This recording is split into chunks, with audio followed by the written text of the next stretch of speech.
Always amazing to work with friends. Can we give it up for Stephanie one more time? So amazing. Okay, there's so much in that whole series to unpack, so I'm going to try to stay focused. But I'd like to introduce my partners in crime for the evening, Mr. Mark Tallman, who you may know, an accomplished actor, Rough Night, Step Up in 3D, State of Affairs, and we won't talk about some other affair. Thank you for doing that for me, Mark. I appreciate it, because I was a little didn't know. That was hard to do amongst. My mother is here, by the way, just FYU. Hey, Mom. Hi, Mom. Wave. Okay, yeah. I didn't know how much fun this was going to be. Okay, and please joining us on the stage, Miss Ryan-Michelle Bathe, actress and producer, known for many, many, many things. One of the most. He threw me completely off, 100%. Oh, he did a whole situation. Okay, we're going to get right into this. Did everyone enjoy that show? All right. So, of course, if you want to see the rest of it, you're going to have to hang on for a little bit in September. I know it's a bit of a cliffhanger, and see it's a 9-episode run on BET Plus, which is a new service coming to you from BET Networks, and it'll be live in September for just a couple of weeks. And keep in touch with us. Come to BET.com, check us out. We'll let you know when all the new episodes are coming on that. But thank you, Ryan. Thank you, Mark, for joining us. Thank you. Thank you. Did everyone enjoy the show so far? Okay. So this little gem of a show, First Wives Club, is brought to us from Tracy Oliver from Girls Trip. Anybody see that? No. Tracy. So just, it looks like a lot of fun taping this series. Can you tell us a little bit what it was like and working with Tracy, and then we'll go from there. It was a lot of fun. Yes, there were a lot of moments that were very difficult and trying, as any production is, but we were filming in New York, which I thought was really great because, I love it when people actually film in New York when it's supposed to be New York, because if you ever lived in New York and you're watching something, you're like, that ain't New York. And it kind of takes Toronto. You out, right? But it's New York is one of those cities that can truly become an extra character in anything when you're filming there. So that was a lot of fun. And Jill and Michelle are amazing. And, they were just, the two of them were just such a gift, because who knew that Jill Scott was that funny? I didn't know she was hilarious. She's hysterical. She's she would have. So, and Michelle is obviously hilarious and but also very touching, her scenes, with us and Gary. And, I was just telling somebody backstage, I was like, the 3 characters, it felt like they were waiting for us to show up so that they could be friends. It was great. I love that. Mark, how was it for you? Oh, it was a whirlwind at times, just like Ryan said. But yeah, it was a whole lot of fun for me. And I'm a New York City based actor. So for me to get a chance, the rare chance to get to see my kids at the end of the day, see my wife was really nice. And like Ryan said, the special thing about filming stuff in New York is that it does breathe this special life into the characters, into the energy of the show. And also for me, just working with these women and the other 2 guys, Ron Rico and Malik, it was really, really cool. And I feel like we've developed some bonds over the season, and looking forward to hopefully doing it again. We'll see. I know. We love it. I had a pleasure working with Ron Rico from Let's Stay Together a while ago. Love Ron Rico. Yeah, Ron Rico so is much. an amazing human being. Amazing human being. Aside from being a great actor. Exactly. And Malik, Mr. Brooklyn, I can see him at any moment on Fulton He is Street. the What's the thing? unofficial mayor of Brooklyn. He is it's just insane. A problem. And the mayor of Harlem. I feel like Harlem, right? when we shot in Harlem. Yeah. Oh my God, we shot in Harlem, and I was like, is he Mr. New York? What is happening? New York undercover goes a long way. Yes, it really does. It really does. But I was like, wasn't it? New Yorkers are consistent. We don't stop. Y'all, listen, y'all play the long game. That's my leg. You're like, what's up? Okay. Yeah. Like, okay, what's happening? So one of the things I love about this show is the friendship and the sisterhood. and just how it plays. And you're going to have to tune in for the rest of the episodes for more. But it is immediately just it's the fourth character, it's the fourth woman, it's the fourth, character in this.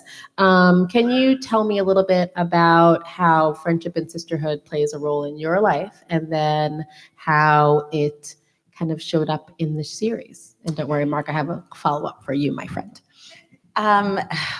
I guess the question is, how doesn't it play? I mean, I don't think there's an aspect, especially with each passing day, with each milestone in my life, there isn't a thing that my sister friends do not touch. There's not a thing that I'm not like, girl, like, or girl, like, I have text threads with this one, and I have text threads with these two, and you know what I mean?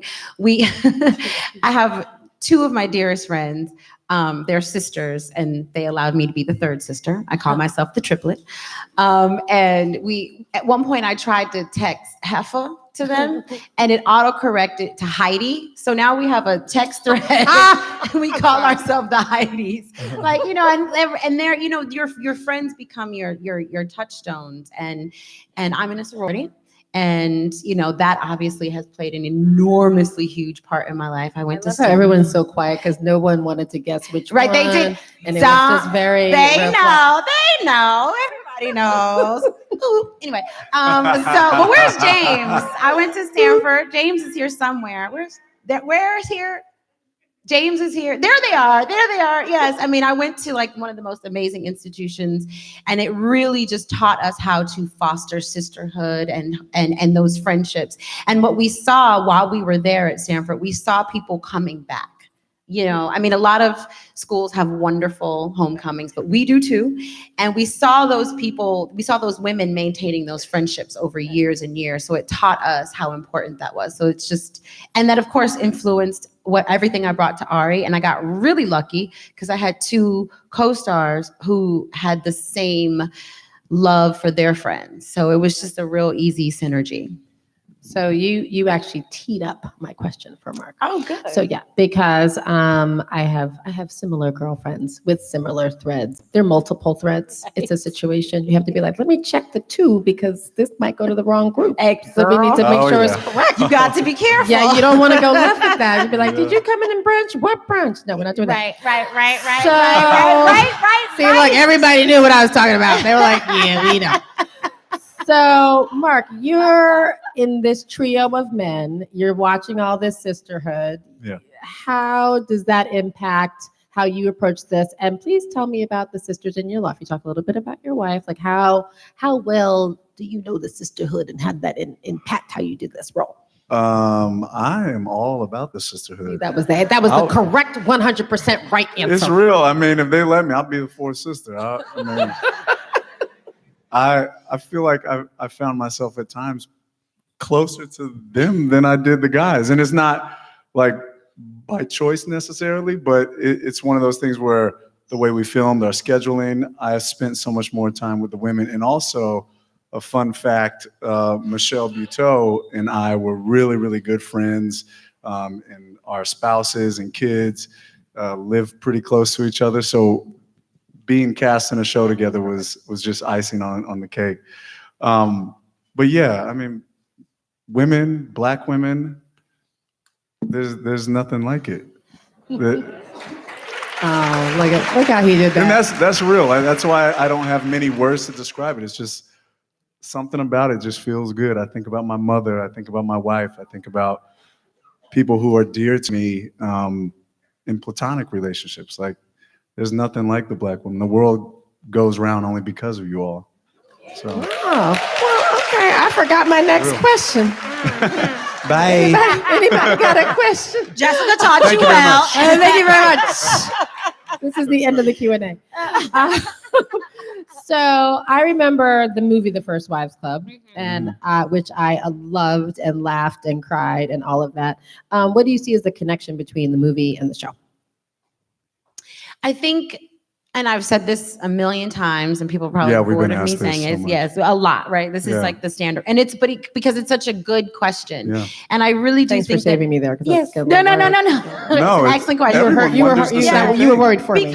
Because the show, the movie was so, even if there's a word beyond iconic, it was that, right? Yeah. And it so influenced generation after generation after generation. And because there were so few movies at the time that really did focus just on women, you know, and not necessarily women, they were trying to get back at a man, but they weren't trying to get a man. It really was about the three of them. And I think that our show definitely plays homage to the movie. I don't necessarily know if it's trying to recreate the movie, because that would be impossible. It's like, how do you, the movie, you know, but it does, what I think our show does is that it taps into the love that people have of the movie and the inspiration that people draw from the movie, and then allows us to experience it again from a different perspective. I love that. Any thoughts on that? Yeah, I agree totally. Of course, the main difference, particularly for me as one of the husbands, is that a different story has to be told in series form, which to me makes it that much more enjoyable, because it makes it that much more relatable. Everyone, or at least most people, have been in relationships, and you're going to connect to at least one of the three. So to me, that's a good thing, and not necessarily a bad thing in terms of relating to the movie and comparing it to the series. So. And what I love about this, I think you also get more of a view of the men in the series than you do in the movie. Yeah, whole booty. Because you get all the whole booty. damn thing. That part. Yeah. Why did we go there? Okay. I did it. I thank you. apologize. I appreciate you. Yeah. But to that point, like, as we, you know, obviously we're focusing on the sisterhood, but like the men, I think, are just really interesting. And I'm just curious from both of you, and I'm gonna start with you, Mark, on what advice would you give your husbands? What advice would you give the men of the series? Ooh. I would say listen more. Mm-hmm. I know my character specifically, I feel like that is one of his biggest issues. And I mean, listening, I feel like is the start to anything good, because it shows that you care about the other person you're speaking to. So yeah, Okay. listen to the queen. Listen to the queen. Okay, snaps and claps. Yeah. Any advice you would give to your husband or any of the other men? Advice for the men of the show: be warned. That's what I would say. Be warned. Be careful. Yeah. We are coming for you. That's what I would say. I Cheers. love that. Well, that actually brings me to my next question. You know, take back what's yours. Right. You know, that's a big theme. What does that mean to you, and how do you see that kind of executed through the rest of the series? And tell me what it means to you just personally. Well, I think in the context definitely of the show, and then just life, oftentimes you give, and it's you give because you think this is a small thing to give. I'm going to give because I'm taught to give. That's what we do. We give.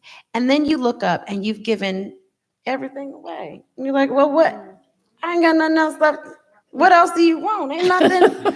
And, you know, and it's small. It's not like somebody's like, give me an arm. But you're like, well, you know, I'll give you my nail polish. You know, it's like, it seems small. And then it just collects and it collects and it collects and it adds up. And then you sit there, and at a certain point, you can't even be mad, because you are the one who said yes. Now, you said yes thinking it was the right thing to do, and it was the kind and generous thing to do, but nice is different than good, you know? So I feel like taking back what's yours is learning that you can still be good and say no. So, yeah. Because no is a full sentence. No is a full sentence. Has a period at the end of it. You can even say no. Yes. You can draw it on out. All the way. Learn how to say it. It's hard. Yeah. Learn. Practice. Look in the mirror and just go, no. Everyone has their homework for tonight. I'm going to try that. Yeah. After you get your backdoor donuts, after you eat it, because I'm not going to say no to the backdoor donuts, after you eat it to whatever else, then that's what the gnaw is. Right. Okay.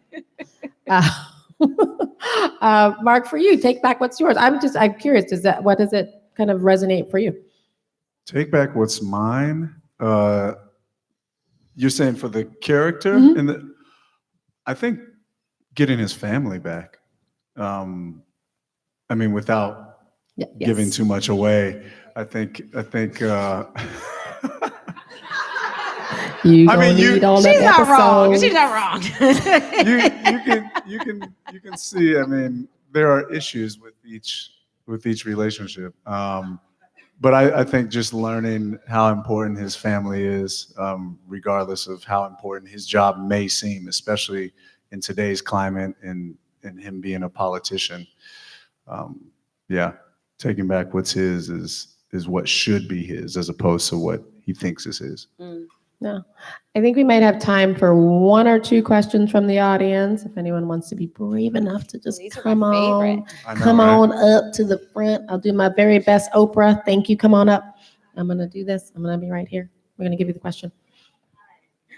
Hi. Yeah, I think it's been about 20 years since the first Wives Club came out.